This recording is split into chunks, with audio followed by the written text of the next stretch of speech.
Тэгээ энэ өнөөдөр энэ аюу ноцтой асуудал болоод байна шүү дээ. Халдварлагчдын тоо нэмэгдээд байдаг. Нас орсон хүний тоо 142 болчлоо гэж яддаг тийм ээ. Ийм байхад чинь юун тэр ерөнхийлөгчийн сонгуул мантай вэ тийм ээ. Чи олимпик хүртэл хойшлуулж исэн биз дээ. Тэгэхэж одоо энэ ерөнхийлөгчийн сонгуулийг хойшлуулах хэрэгтэй биш үү? Одоо ингээд дахиад хараа түрүүн гайгүй болж итэл навчид задлж хаяад нөгөө хошин шогийнхан чи энэ тэнтгүү тоглолтоо хийгээл тийм ээ. Тэгээ дахиад ихтчихээ үлдээ.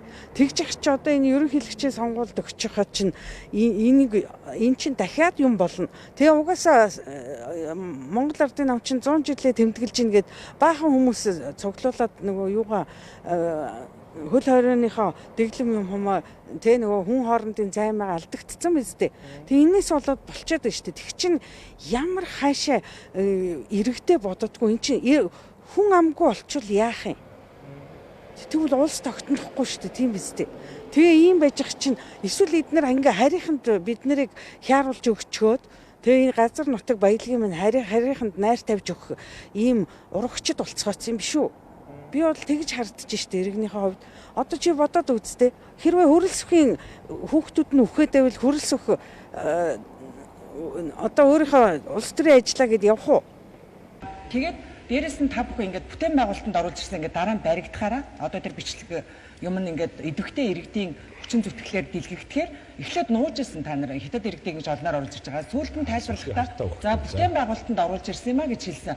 За бүтээн байгуулалтанд яг энэ хүмүүс орж ирсэн юм уу гэхээр одоо эмэгтэйчүүд, насан туршаагүй хүүхэд гээд ийм хүмүүс хүртэл орж ирсэн. А тэгснэ юу болсон гэхээр улсын онцгой комиссд одоо их хэмжээний мөнгө өгчөөж орж ирсэн юм а.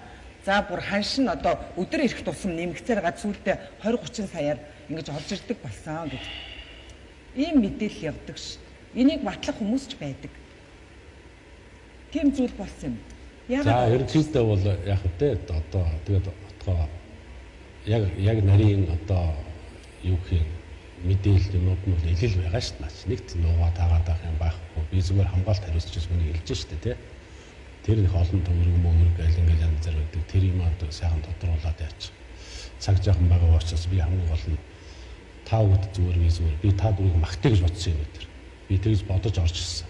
Тэгээ энэ улаан шугамыг бол одоо энэ улаан төлөвлөн дээр бас ингээл юм дэмжиж байгаад нэг баярлалаа гэж хэлгэсэн. За тэр гатуудын тухайд бол одоо нэгэд одоо хоёул өнгөрсөн цагийн юмыг тийм ээ одоо олон нийтэд ингээл сэтрээгээл яриад яах вэ? Ямар ч байсан тэндээс бид дөрөв хэлсэн. Нэг тийм халдвар явуулсан юм бол байхгүй. Хяналттай байсан, зохицуулттай байсан. Тэр хүмүүс нь хийгээ явсан. Энэ хоёр орн чинь хэдэн мянган жил хамтраад амьдэрсэн улс юм байлээ. Тийм штэ бид нар хин мэдэн тийм тэр нэг үр хүүхдийн асуудал байгаа, эхнэр нөхрийн асуудал байгаа, амьдрал өргөн штэ. Тэр болгоныг одоо зөв талаас нь хараарай гэж утгандаа гэл. Үнэхээр бас болохгүй тийм алдаануудыг та бүхэн гаргасан байсан тийм үү? Яг хариуцлагатай ажиллаж чадсан бол энэ цар тахлын хэмжээнд хүртлээ олон иргэн амнаас алдах байсан уу? Бидний ярианы их нь л байсан шүү дээ. Ерөөсөө энэ халдварыг бид нар халдвараас энэ өвчин салдыг бол хөлөө хорих юм байна. Хязгаарлах юм байна. Тийм үү? Энэ л юм байна шүү дээ. Дэлхий дээр бүхийг мөншгчлээ. Тийм байхад одоо тэгэл манайхан ингээд яриад идэв. Үнэхээр амьдрал юм ч одоо бас хэцүү. Тийм ч одоо ингээд арга хатсан за энэ нэг жаахан сулрын энэ жаахан таттай гэдэг ийм ажлууд хийгээд байгаа. За тэгээ манай улсын онцгой комиссийг одоо нэг ярьдаг нэг одоо шийдвэрийг эргэж утсан шийдвэр гэж байдаг. Хүчин жоох маневр чаа тэгэл маневр гэж чинь байлтын нэг онц одоо том ололт шүү дээ. Юмыг заавал маневр зохицуулж явдаг шүү дээ. Энийг хийхлээр тэгэл ингээл өмнөөс байх ингээл ороод ирдэг. Тийм л юм байна.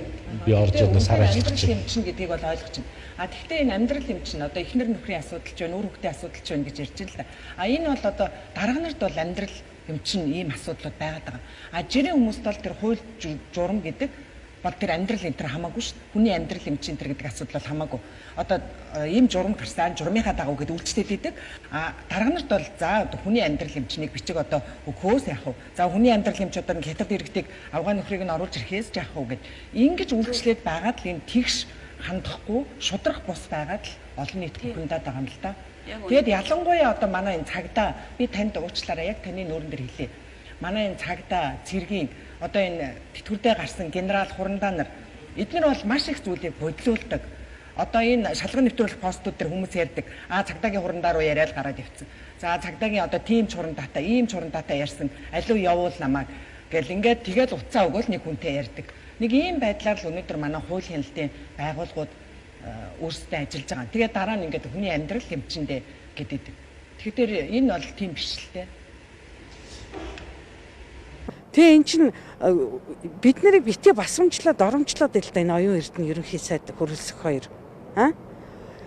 Шудрагаас тогтооно гэсэн бол тэгээд тэр шудрагаас тогтоох нь яасан. Улс орныг ийм байдалд оруулсан Миогомбын хөлтийг огцруулах гэж жагсахт нь бид нар дэмжиж итгээд жагсаад огцруулцаад өглөө. Тэгсэн яасан. Тэр Миогомбын хөлд тэдний бүлэглэлийнхнийг зайлуулахын оронд зүгээр өөртөө одоо хөгшин манан нь залуу манан л болчихж байгаа байхгүй юу? Ийм байж болт юм уу? Төрийг ингэж явуулдаг юм уу?